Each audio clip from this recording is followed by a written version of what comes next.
We have today a TFS ignition system, Thermocouple Flame Sense. This particular system, when you turn it on, it comes pre-tested at the factory, so all you have to do is put your batteries in, hit the button or remote control, and basically you have plug and play. So as you turn it on, it'll bleed the line automatically, and as the unit's up and running, it should light and stay lit. If it doesn't light within 15 seconds, it will go into an error code and shut the unit off. Okay, as you see, the fire pit did turn off after 15 seconds, which means that it went into an error code. In order to reset that error code, you have to hit the off button on the remote control, and when you hit on, you basically have reset it to come back on again. So we're going to turn it back on and see if it actually quits again in another 15 seconds. That'll let us know whether or not we really do have an issue that we have to deal with, or maybe there was just something going on with the flame as it was blowing around. So we'll see what happens here in just a short amount of time.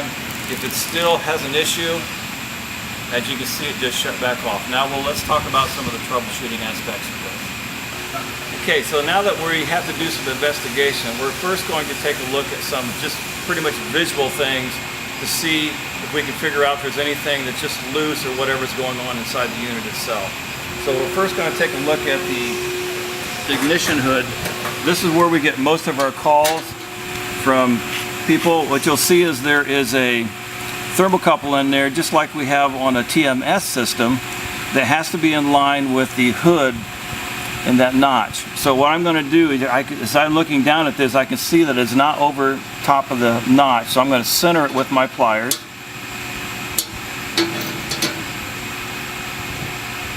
I'm going to squeeze this a little bit and make sure it still stays tight and doesn't move. And I'm going to put the hood back in place, and now we're going to go down underneath and check for any kind of other wires. Okay, now we're going to go down underneath and take a look at wires, possible frayed wires, pinched wires, connections on gas valves, all those different things that you can actually do a quick visual on. So this is what we're going to do first.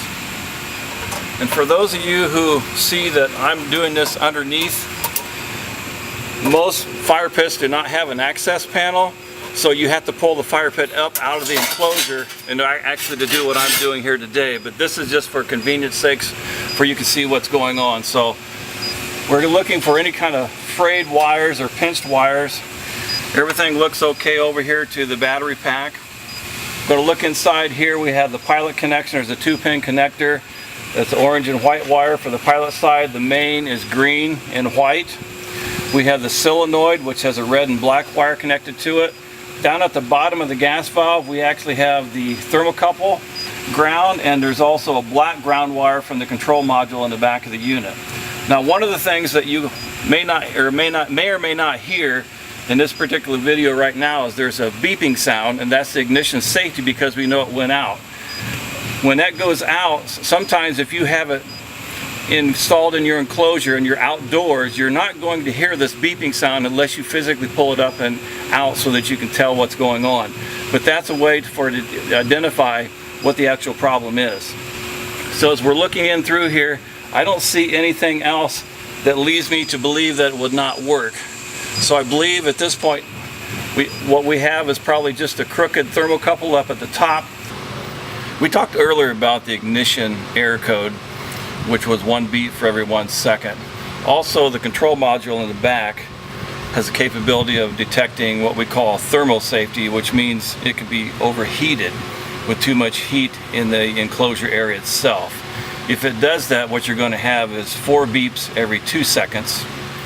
There's also another error code called the sensor safety, which beeps 4 beeps every 1 second. These particular error codes are something that you need to be aware of when you hear them activated in the control module itself. So I'm going to put this back together, and we're going to reset it and relight it and see what happens.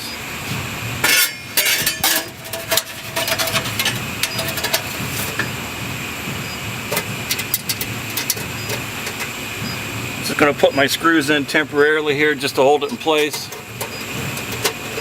And as we talked before, what I'm going to do is I'm just going to hit the off button, which stops the beeping. I'm going to hit the on button, which should reset it and light the unit back up again. Hopefully this time we have ignition, it'll stay lit, and we won't have to worry about it again.